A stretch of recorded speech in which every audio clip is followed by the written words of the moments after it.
Okay, hello everyone. Here I want to provide a tutorial on how to upload video in Snapchat app on Android device. Well, knowing how to upload videos in Snapchat allows you to share dynamic and engaging content with your friends and followers.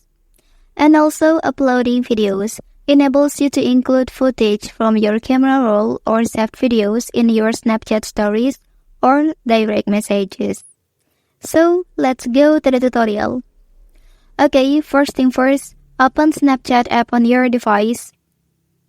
Okay, after that, here you can select your video from gallery.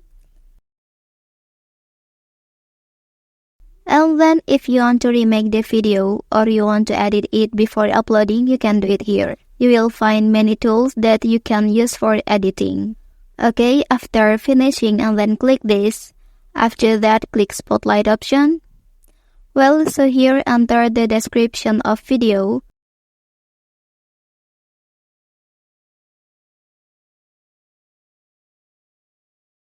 And then you can click send icon to upload it. Well, that's the tutorial on how to upload video in Snapchat app on Android device. If you are helped by this video, don't forget to like and subscribe to get other information from this channel. Thank you.